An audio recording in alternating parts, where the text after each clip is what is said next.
Este podcast es auspiciado por Encuentros, un podcast de Movie, la plataforma de cine seleccionado a mano. En cada episodio, una nueva conversación. Santiago Mitre, Ana Cristina Barragán, Alejandro Landes, Sofía Quirós Ubeda y más hablan sobre sus propios métodos y procesos creativos, contando experiencias personales y reflexionando sobre películas y cineastas que han influenciado e inspirado su trabajo. Encuentros es presentado por Movie y La Corriente del Golfo Podcast. Escucha Movie Podcast Encuentros, disponible en tu plataforma de podcast favorita.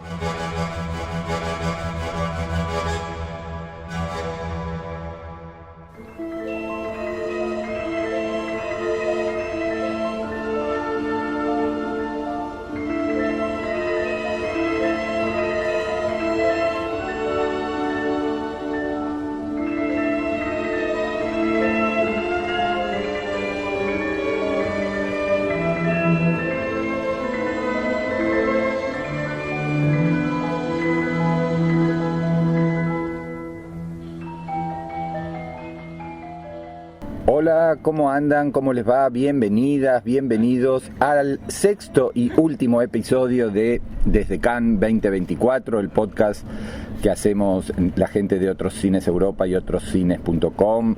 Mi nombre es Diego Valle y estoy con Manu Yáñez y feliz cumpleaños. Gracias. Te voy a deschavar así, sí, estamos de festejo, trabajando y ya en unas horas vos de regreso en Barcelona, reencontrándose con la familia y festejando el cumpleaños como se debe. Claro, totalmente, muchísimas ganas, aquí apurando las últimas horas, las últimas energías, la poca lucidez que nos queda para hacer este análisis final del festival, este balance y después ya partir hacia casa con mucha alegría, sí. A mí me queda un día más acá en Cannes y después el largo regreso a casa de los latinoamericanos, que tenemos otro tipo de viajes.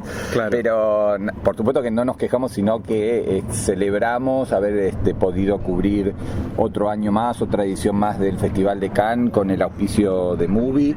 Y como decíamos con Manu, vamos a tratar de desentrañar las principales tendencias, las películas que más nos gustaron, también las que más nos decepcionaron, un poco, bueno, el balance habitual que uno hace con las primeras impresiones, ¿no? Porque yo creo que uno termina de darse cuenta si las películas estuvieron a la altura de las expectativas, quizás días, semanas o meses después, cuando uno las vuelve a ver o las ven en otro contexto. Yo siempre digo, Manu, que nosotros por ahí nos quejamos de algunas películas de Cannes y después cuando la comparás con los otros estrenos de las semanas, de los jueves en Argentina, los viernes en España, y te das cuenta de que algunas que nosotros maltratamos, entre comillas, en el contexto de otros estrenos de esa misma semana, se lucen y se destacan, ¿no? Pero bueno, es como que yo siempre digo que a Cannes uno le exige mucho, siempre, porque es el festival más grande del mundo, porque es el que puede elegir todas las películas, ¿no? Tiene todo el mazo de cartas y es el que elige primero, y el resto de alguna manera trabaja con las sobras o con los descartes. Entonces es lógico pedirle a Cannes que esté en un nivel superlativo, cosa que ya sabemos es imposible, y la competencia, como ocurrió este año, fue bastante despareja. Sí, es verdad que la experiencia de estar aquí es tan intensa en cuanto a la velocidad a la que tienes que ir viendo las películas, analizándolas, en mi caso hacer entrevistas, que es difícil mantener una mirada muy clara. Muchas veces tengo la sensación que estamos aquí como una especie de caverna platónica y vamos viendo como las sombras de estas obras, ¿no? Que con el tiempo, como tú bien apuntas, irán reposando y dejando su verdadero pozo, ¿no? Pero bueno, nos da para tener una impresión general. Yo estoy contigo en cuanto a que la competición ha sido desigual. Yo diría que en líneas generales quizá no he encontrado grandes obras. Yo en este sentido, en el contexto del festival, tiendo a dejarme guiar mucho por la cuestión emocional, ¿no? Hay películas que me emocionen, no solo en cuanto a la cuestión sentimental, sino también en cuanto a la revelación, podríamos decir, intelectual o cinéfila. Las películas que se han acercado más a esa cuestión han sido el mediometraje que presentó Leos Carax en la sección Cannes Premiere, una especie de autobiografía o autorretrato filmado.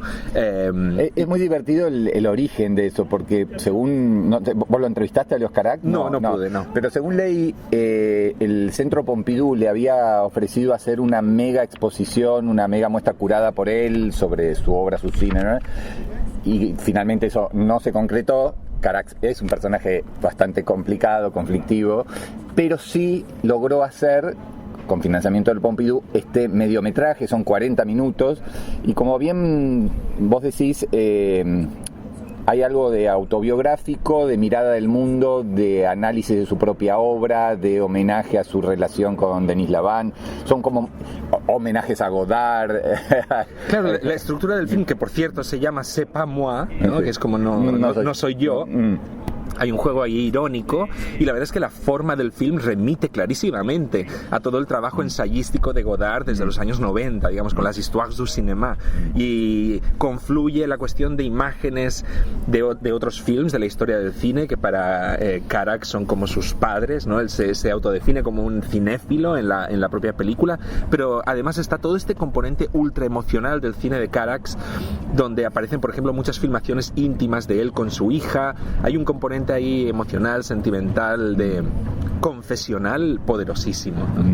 Y mucho David Bowie, y una escena post-créditos muy divertida con el... Lo vamos a spoilear porque no pasa nada. Sí. Es el muñeco de Annette. Sí, es la marioneta de Baby Annette, ¿no? Que aparece reconvertida en el Denis Lavant de Mala Sangre, ¿no? Protagonizando aquel mitiquísimo momento corriendo por las calles, guiado por la música de Bowie, por el Modern Love de David Bowie, ¿no? Totalmente. Para mí ha sido quizá el momento más sublime de todo el festival. Y después para mí también tuve otro momento cercano a la revelación con Miguel Gómez, ¿no? Y su película Grand Tour, sobre todo al verla por segunda vez, más despierto que la primera, realmente descubrí una obra que sobre todo completaba o cerraba, ¿no? Un conjunto de impulsos cinematográficos contemporáneos que trabajan en torno a la idea del anacronismo, ¿no? Y ponen en relación el pasado, el presente, de formas muy originales, y en el caso de Miguel Gómez con una enorme fuerza estética, y también con su característica ironía y sentido del humor, ¿no? Me ha conquistado mucho Grand Tour. Sí, yo creo que son como los resistentes, como los últimos estertores de la cinefilia más radical, que todavía tienen su mínimo espacio, como habíamos comentado en alguna entrega anterior del podcast, en la competencia oficial. Gia Yanqué, Miguel Gómez y poco más. El resto es un cine que puede ser muy bueno. De hecho, hay dos películas que a mí me gustaron mucho, que son Anora de Sean Baker y The Substance de Coralie Farjad, que son como emblemáticas de lo que está buscando Cannes, que son películas largas de mucho impacto, en inglés, con figuras, con temas muy actuales, y ese cine potente, machacante en algunos casos, que creo que en estos dos casos, en estos dos ejemplos, funciona bien, y en muchas otras películas de la competencia oficial no tanto, o diría que no funcionan para nada. Pero hay una clara preeminencia o preponderancia del comité de programación en seleccionar estas películas un poco ampulosas y recargadas, y que, bueno, funcionan muy bien con cierto tipo de crítica y de medios, diría, más del establishment y los trade papers tipo Variety, IndieWire, Screen, sí, que celebran esta cosa de cine importante y cine así potente. Sí que es verdad que esta cuestión de que el cine, a lo mejor la mirada formalista sobre el cine está dando pie a otro tipo de mirada de corte más cultural, podríamos decir, los cultural studies, ¿no? A la americana, de entender el cine como una manifestación de ciertas tendencias culturales. Esto yo creo que, bueno, podríamos cuestionarnos qué vino antes, ¿no? Si es Cannes la que está imponiendo ese tipo de discurso, o si Cannes está respondiendo, ¿no? Una realidad cultural donde el cine es menos, es un territorio de expresión artística, entre comillas, pura, ¿no? Y cada vez es más el eco de una cierta realidad social, ¿no?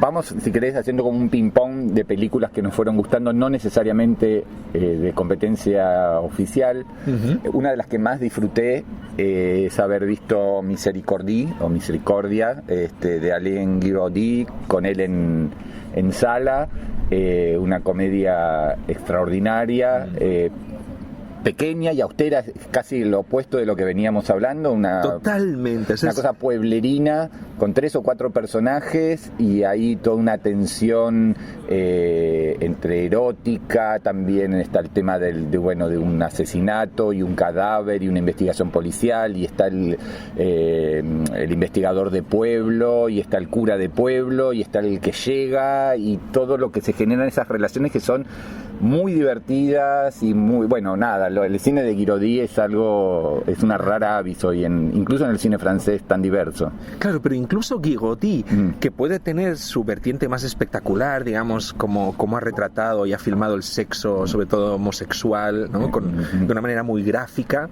En este caso, sin hacer demasiados spoilers, y no diremos que se acaba viendo o no, pero es una película como muy contenida, muy minimalista en ese sentido.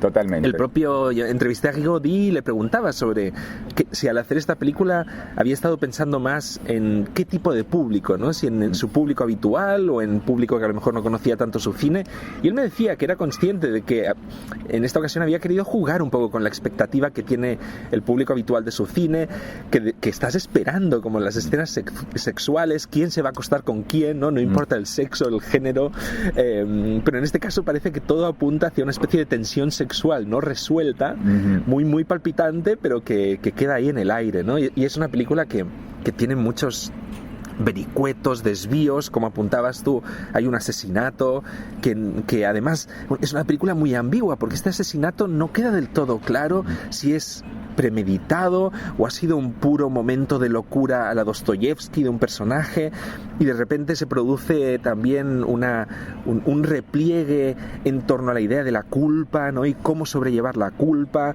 pero al mismo tiempo hasta qué punto tiene sentido que una persona pague con su vida y con todo su futuro un crimen, ¿no? Y lo gracioso es como digamos, las perspectivas más benevolentes con esta idea de la culpa llegan justamente desde territorios como tradicionalmente como muy conservadores, ¿no? Como puede ser la figura de un cura, ¿no? Totalmente.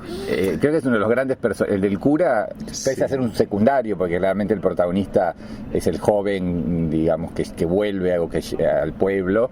Es absolutamente extraordinario el personaje y la actuación. Y al final impera esta idea de cómo el deseo puede romper todas las barreras sociales, jerárquicas, de edad, de género, y cómo también, guiados por el deseo, podemos terminar habitando como seres humanos, digamos, un espacio de, no sé si decir de felicidad, pero al menos de posible diálogo y concordia, ¿no? entre nosotros, ¿no? Es una película muy cargada de una sabiduría muy, muy serena, ¿no? Me ha impresionado mucho, me reí mucho, pero me ha ido dejando un pozo muy, muy, muy, muy poderoso. Otra película que ya hemos analizado en un podcast anterior, por eso la menciono porque está para mí entre las favoritas, y que ganó el premio a mejor dirección en Uncertain Regard, es The Damned de Roberto Minervini, este italiano que indaga la sociedad estadounidense como pocos, o sea, nacido en Italia pero radicado y trabajando mucho allá, y en este caso sorprendió una película de época yéndose a tiempos de la Guerra Civil, 1862, y bueno, ya lo hemos analizado, pero es una película casi a contramano de lo que se está seleccionando en Cannes hoy en día, ¿no? Sí, una película muy meditativa, que escapa de la espectacularidad, aunque tiene una escena de batalla para mí muy memorable, pero en la cual casi no ves nada, ¿no? Hay un juego ahí con el fuera de campo o con la ausencia de profundidad de campo, ¿no?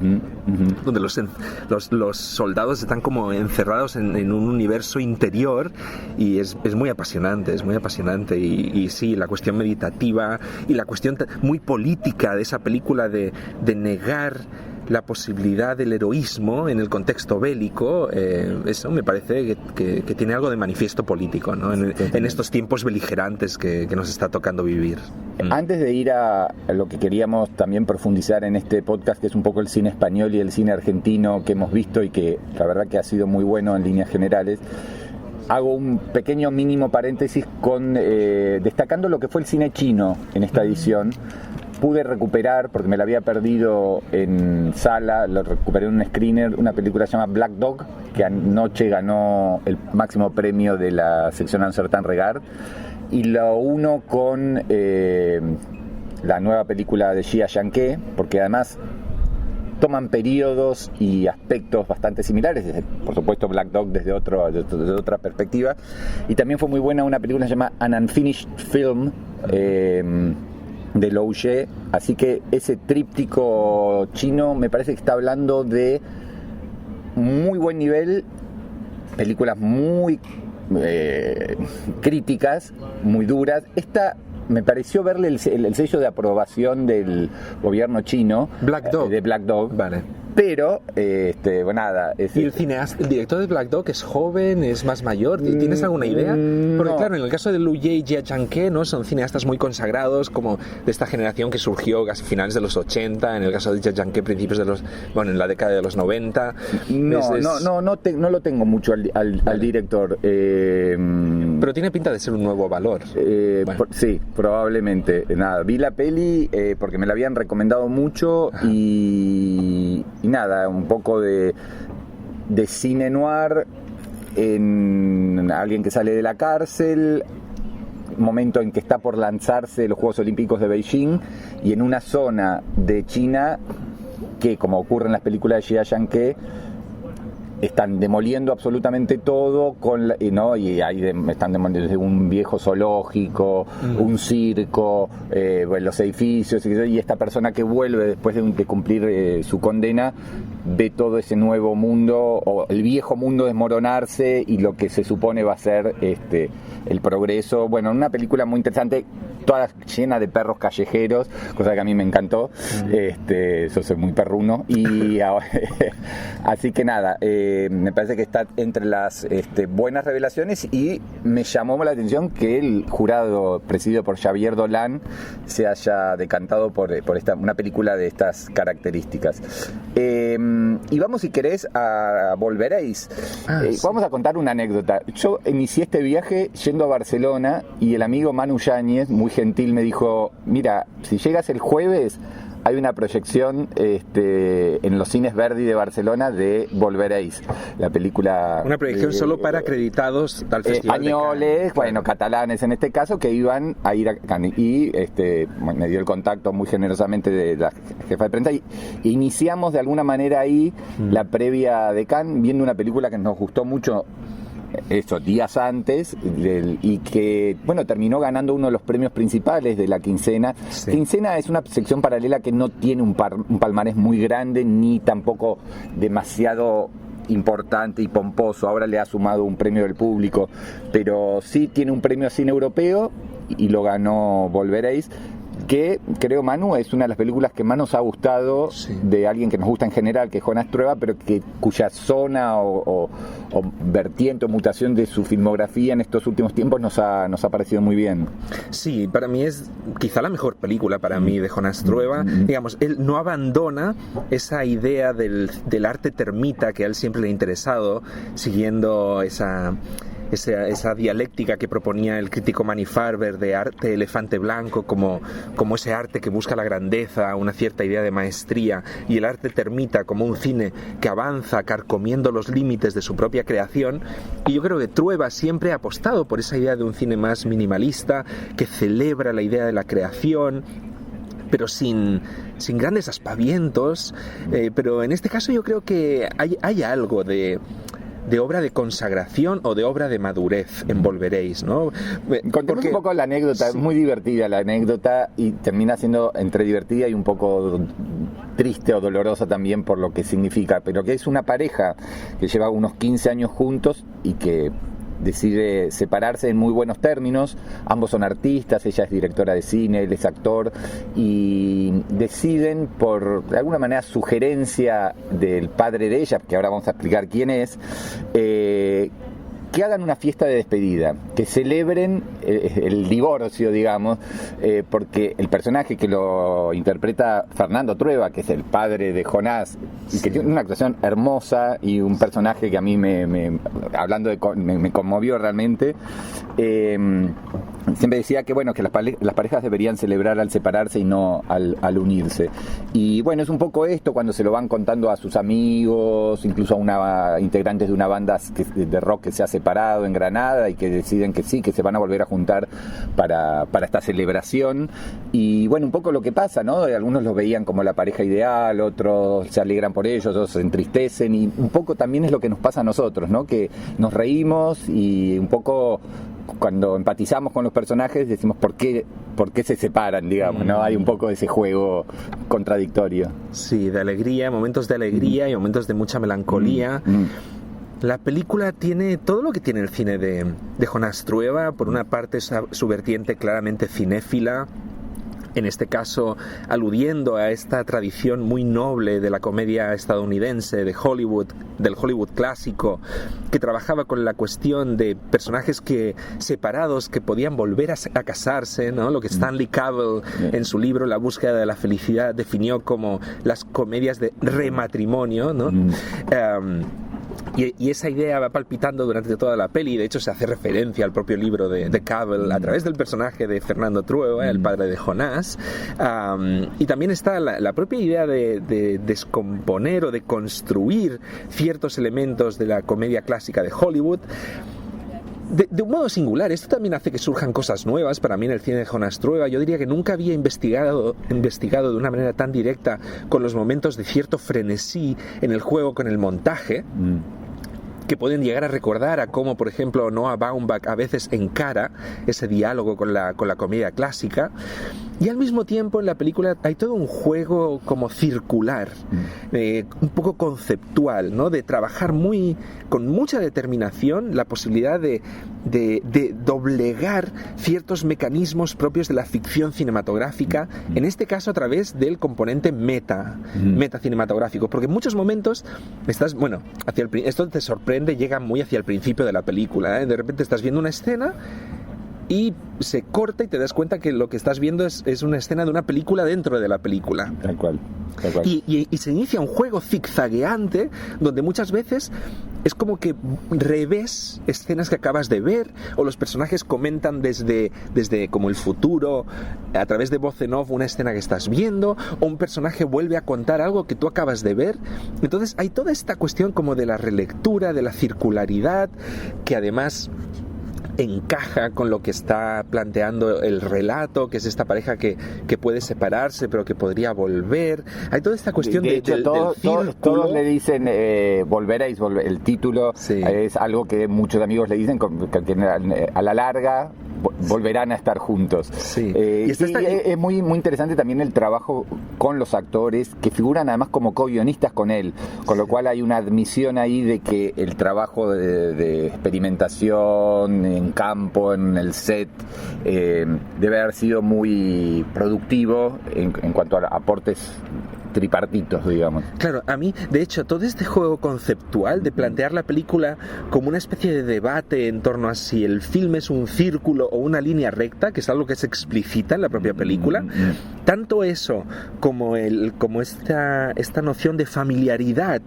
de estar viendo una película construida por una familia de creadores, ¿no? El director con sus actores. Me remitió también al cine de Mariano Ginás, ¿no? Sí. La posibilidad de ver la película como una especie de croquis circular, ¿no? Lo que hacía Ginás con la flor, cuando al principio de la flor dibujaba la flor, ¿no? Sí. Aquí tendrías una cuestión muy extraña, como un círculo atravesado por una línea recta, ¿no? Eso podría ser Volveréis. Sí. Hay algo ahí que creo que lo comentamos cuando salimos de ver la película en Barcelona, de cierta influencia tardía del Pampero, de la productora El Pampero, de Ginás, Mogillansky, y bueno, ¿Y otros? Y Laura Citarella, no me salía la socia. Bueno, esas películas han llegado quizás un poco más tarde a España, sí, pero creo que están dejando algo de sedimento y de interés en cuanto a ciertos cineastas españoles. Sí, en Volveréis yo vi el eco de Ginás y compañía, y también elementos del cine de Hong Sang-soo, en el juego ese de espejismos, ese juego laberíntico entre diferentes niveles de ficción. No sé, me ha parecido muy estimulante y he detectado como un cierto deseo de Jonás Trueba de construir algo un poco más grande. Sí. Bien, y hablando de conexiones españolas, argentinas, hubo 2 películas argentinas que me gustaron mucho este año. Las otras también están bien o son correctas, pero las que destaco son Simón de la Montaña. Esta no la pude ver. Película que ganó el premio a mejor película en la Semana de la Crítica. Una ópera prima muy interesante y muy disruptiva por el hecho de que trabaja con, si bien el protagonista Lorenzo Totoferro es un actor reconocido, el resto son actores digamos con capacidades especiales. Vale. Entonces uno podría pensar que se trata de la típica película políticamente correcta, paternalista, y no, es una comedia de iniciación en la cual los personajes son chicos que trabajan en grupos de teatro y nada, aportan una naturalidad, una frescura, una capacidad de provocación que en general no se suele ver en este tipo de historias, con lo cual nada, me parece que lo que el jurado ahí quiso realzar no es tanto justamente en la temática de que se aborden las situaciones de chicos que viven internados en un lugar, un instituto, sino las dinámicas y la frescura e incluso la incomodidad que genera la película, porque estos chicos a veces se rebelan y se escapan y hacen su vida y están en zonas de riesgo, y bueno, creo que el director Federico Luis lo trabaja muy bien. Y la otra película argentina que destaco es la nueva de Hernán Rosselli, Algo viejo, algo nuevo, algo prestado. Es el director de Mauro, que había sido una ópera prima que había llamado mucho la atención y que de alguna manera acá se continúa. Esta sí la viste, ¿no? Sí, me gustó mucho. Sí. Él viene del conurbano bonaerense de la zona sur. Allí habían contado la historia de Mauro, que era un falsificador de billetes, y digamos que cómo lograban meterlo, digamos, en circulación esos billetes falsos. Y acá encontró en una historia de infancia de unos vecinos que se dedicaban a manejar la quiniela clandestina en Lomas de Zamora. Él era bastante amigo de una de las integrantes de esta familia, y esta familia le dio unos VHS que el padre, digamos que era el que manejaba un poco el negocio, filmaba estas home movies, ¿no?, típicas de los viajes o de las dinámicas vacacionales o de las celebraciones, o de las celebraciones, claro. Y con eso, con ese material que es muy rico, obviamente es muy precaria la calidad de imagen, lo que hizo es proponerles a esta madre e hija y gente que rodea y que maneja también el negocio, que actuaran un poco su vida. Y entonces lo que hace es mezclar imágenes de aquellas épocas, más juveniles de todos, y recrear un poco ese mundo que tiene algo de submundo, ¿no? De pequeños mafiosos y pequeños pequeños no tan pequeños negocios, y todo lo que está siempre en riesgo, y la cuestión más paranoica y todo eso. ¿Cómo lo viviste esta mixtura de materiales tan diversos? Sí, para mí fue interesantísimo ese aspecto concreto de mezclar filmaciones domésticas, home movies, con una ficción. Me pareció brillantemente resuelto. La combinación es súper orgánica, a nivel estético es muy fascinante. Pero lo que sobre todo me interesó fue cómo se retrata toda esta actividad pseudocriminal de los personajes desde una perspectiva cotidiana absolutamente, ¿cómo decirlo?, deslucida, desglamurizada, ¿no? En ese sentido me venía a la cabeza, recuerdo que de niño, cuando la primera vez que vi Goodfellas, ¿no? En España se llamaba Uno de los Nuestros, de Martin Scorsese. Buenos muchachos. Buenos muchachos, vale, en Argentina. Recuerdo que mi madre me comentaba una y otra vez lo extraordinario que era ver esta película de gángsteres, pero ver sobre todo cómo cocinaban pasta, cómo discutían sobre cuestiones intrascendentes, ¿no? Algo que después llegó al cine de Quentin Tarantino. Y aquí vi latir, ¿no? Ese compromiso con esta realidad desglamurizada de personajes en los que puedes llegar a intuir una especie de pasado más más glamuroso, más noble, más noble no, pero más no sé cómo decirlo, tocado por la grandeza, ¿no? Pero en este caso, en el presente, lo que te encuentras son solo los restos cotidianos, ¿no? De esa actividad.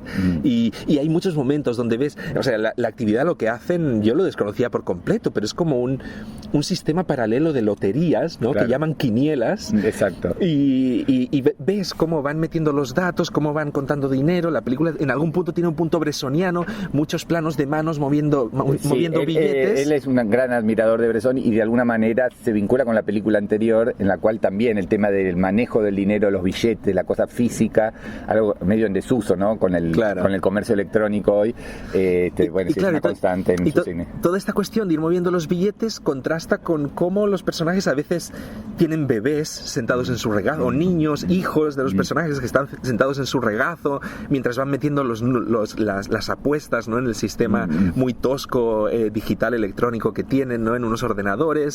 O hay muchas escenas en la cocina donde ves cómo los hombres o las mujeres están cocinando. Hay toda una cuestión de criminalidad, perdón por insistir, pero desglamurizada, que me ha parecido muy interesante, muy fascinante. Sí, fue uno de los descubrimientos del festival. Era muy esperada por nosotros, pasaron casi 10 años desde Mauro. En el medio hizo un documental que llamó Casa del Teatro, pero sí, es uno de los directores que, bueno, se toma mucho tiempo porque él dice en una entrevista que le hice que él necesita tiempo para madurar, para trabajar estos materiales, para convencer a los actores, porque la verdad que están muy bien. Sí. No son actores, o sea, la chica, la hija, digamos, que es algo así como un poco la protagonista, porque se ve un poco las historias de amor que tienen con un par de personajes. Había estudiado algo de teatro, pero a nivel amateur, y bueno, los convenció de que podían actuar, y todos están como muy naturales y muy... Sí, muy fluidos la interpretación de ella es muy exigente, porque ya no es solo retratar esa cotidianidad, sino que es a través de ella que nos adentramos en la cuestión de los legados familiares, de los traumas que ella puede arrastrar sobre cosas que puede o no haber hecho su padre en el pasado, y cómo resolver eso en el presente, con otros personajes, con estos pequeños affairs amorosos que tiene. Es muy exigente. No, sí, y además, además de las home movies, hay imágenes de cámaras de seguridad o de operativos policiales.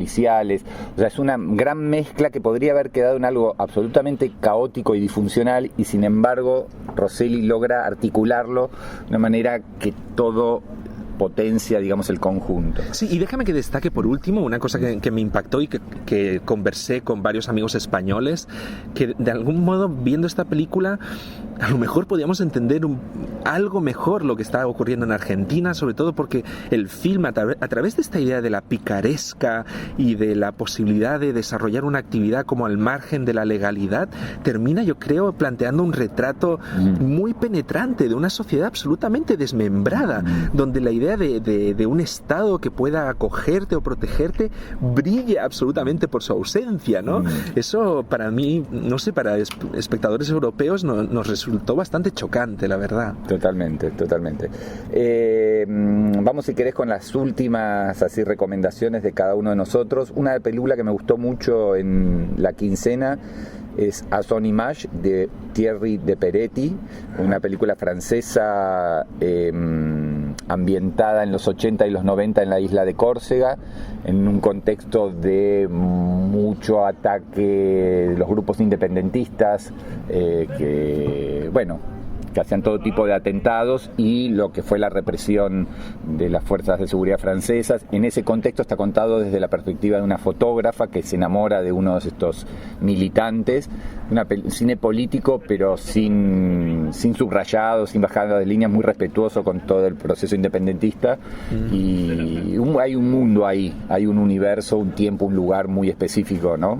Córcega tiene como su idioma, su idiosincrasia, muchos no se sienten franceses, y hay algo ahí de mucha tensión que la película logra capturar.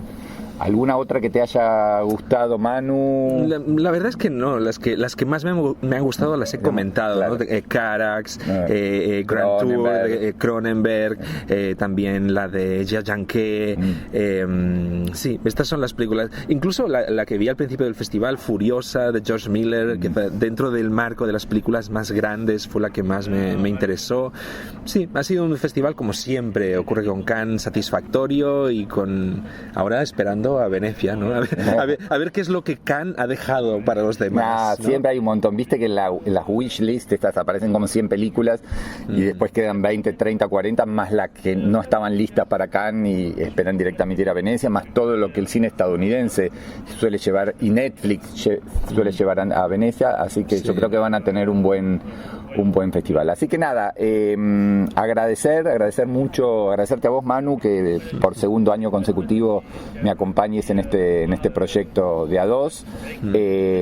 Agradecer también a Movie, que por segundo año nos acompañó también, y agradecerles a ustedes por habernos seguido.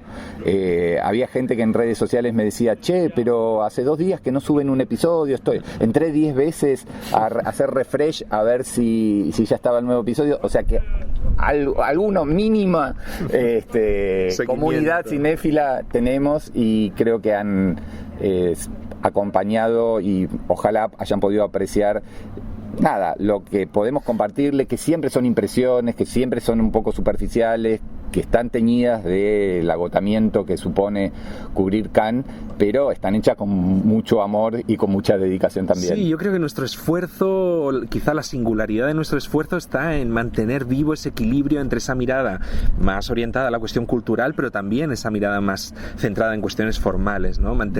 Seguir celebrando el cine como un arte que nos habla de la realidad con su propio lenguaje, ¿no? Quiero darte las gracias, claro, Diego, por tu guía, por tus presentaciones, por mantener con mucha energía y pasión este proyecto, ¿no?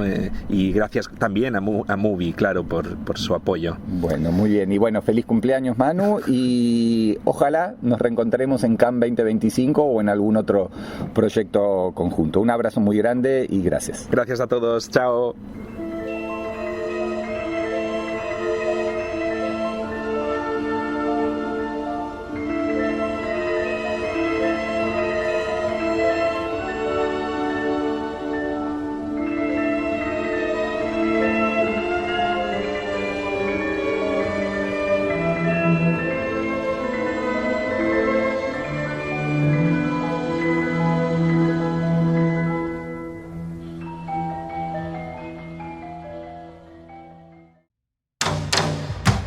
Este podcast fue auspiciado por Encuentros, un podcast de Movie, la plataforma de cine seleccionado a mano. En cada episodio, una nueva conversación.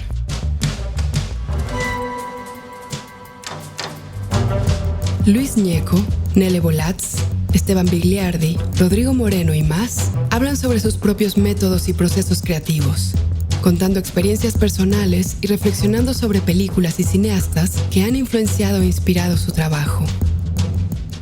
Encuentros es presentado por Movie y La Corriente del Golfo Podcast.